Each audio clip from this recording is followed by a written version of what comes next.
Sedimentos marinhos são partículas insolúveis de rochas, solos, vulcões, corpos químicos e orgânicos que são levados dos continentes para o oceano através de rios, córregos.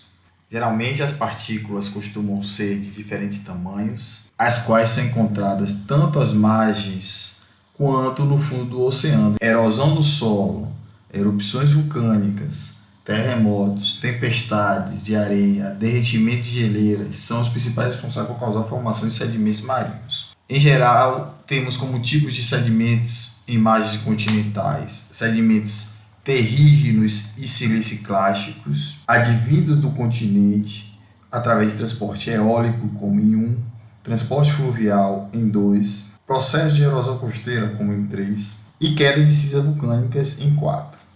Ademais, temos sedimentos precipitados químicos e bioquímicos, com restos insolúveis de organismos vivos. Os sedimentos altigênicos associados à cristalização de um mineral em uma rocha sedimentar durante ou logo após a sedimentação, geralmente cimentando-a ou diminuindo a sua porosidade. E os sedimentos cosmogênicos, que correspondem às partículas advindas do espaço. Como exemplo, temos os meteoritos. Desses 4 tipos de sedimentos, o que apresenta o maior volume nas margens continentais são os sedimentos terrígenos e siliciclásticos. A sedimentação terrígena na plataforma continental é produzida basicamente pelas ondas e marés que retrabalham esses sedimentos que advêm tanto dos continentes como aqueles que são formados por processos oceânicos.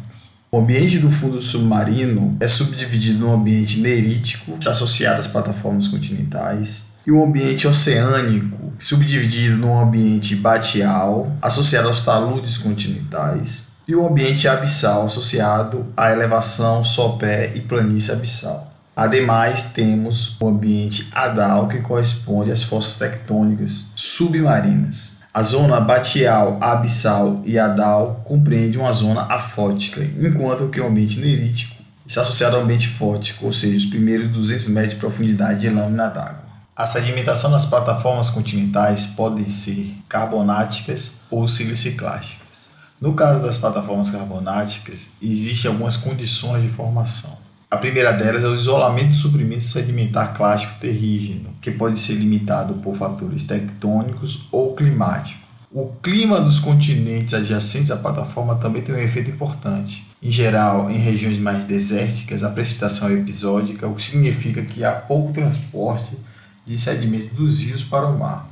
Lembrando que os rios são a principal fonte de entrada de sedimentos siliciclásticos para as plataformas continentais.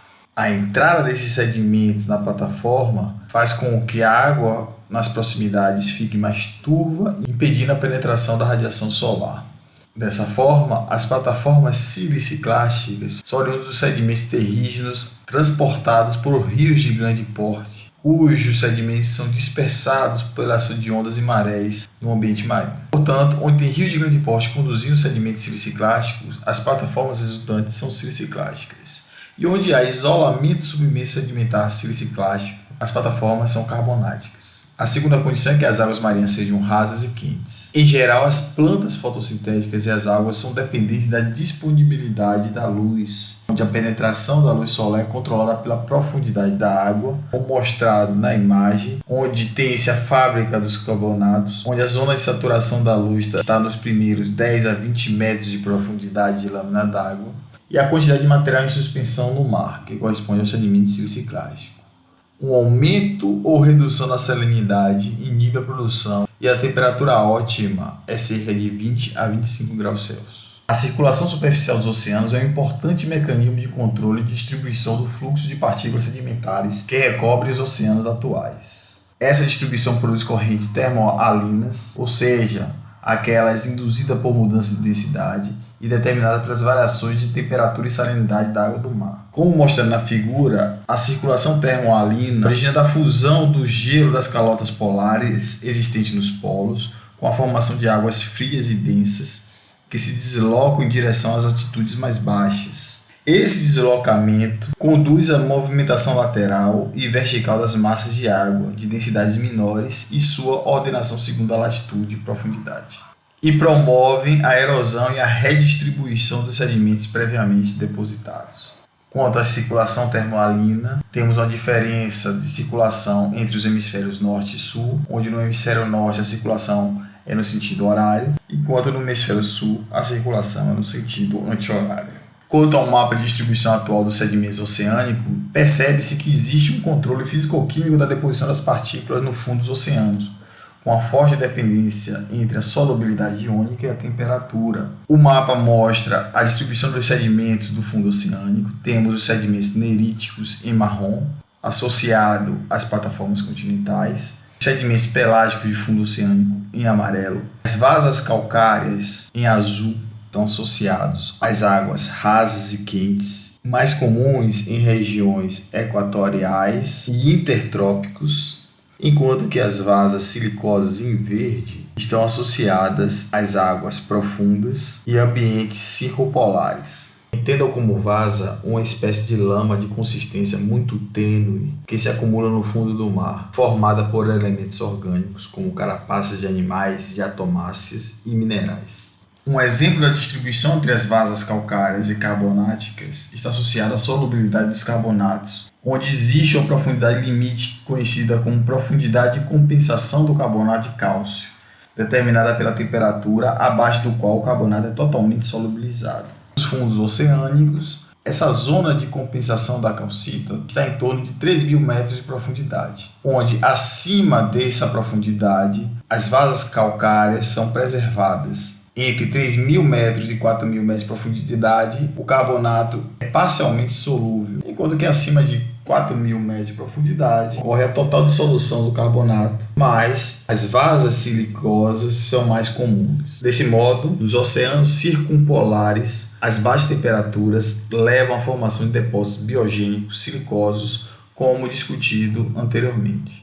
Já no fundo submarino, a sedimentação ocorre do ponto de vista físico devido à força-peso que atua sobre a massa dos grãos, e do ponto de vista geológico são características comuns aos fluxos gravitacionais, ou seja, estão associados à presença de declives, principalmente ao talude continental, e à formação de depósitos na base dos declives, caracterizando um ambiente deposicional conhecido como leques submarinos. E a sedimentação é rápida e episódica, com dissipação de grande parte da energia e deslocamento da massa de sedimentos em curto intervalo de tempo.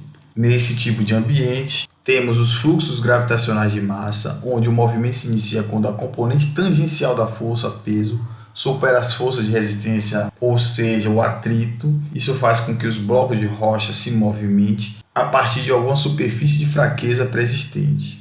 O tipo de fluxo gravitacional de massa vai depender da geometria da superfície. Se ela for plana, prevalecerá o deslizamento. Já se a superfície for côncava, irá ocorrer escorregamentos. Já os fluxos gravitacionais de sedimentos possuem caráter plástico, de uma mistura de grãos e fluido que se desloca como um fluido viscoso.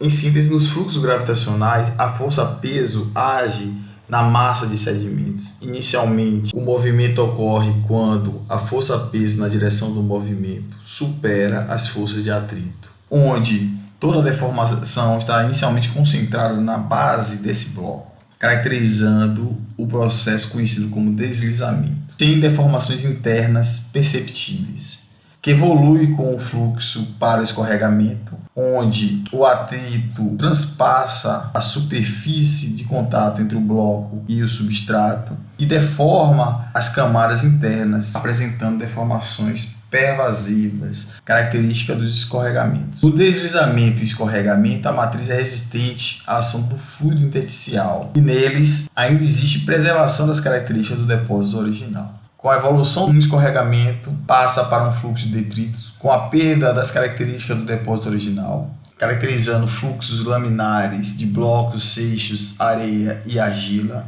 e os grãos são suportados pela matriz e em parte pelo fluido intersticial, que evolui para a corrente turbidez com o fluxo mais rarefeito de areia, silt e argila, e os grãos sustentados pela componente ascendente do fluido intersticial. O fluxo de detrito e a corrente turbidez perfazem o fluxo gravitacional de sedimentos. Durante a evolução dos processos sedimentares, é verificado o desconfinamento e a desaceleração do fluxo, a perda e escape de fluido num processo conhecido como liquefação. Essa perda de fluido faz com que o fluxo desacelere e ocorra a sedimentação, inicialmente da carga sedimentar mais grossa e, por fim, a carga sedimentar mais fina, até os sedimentos pelágicos das planícies abissais.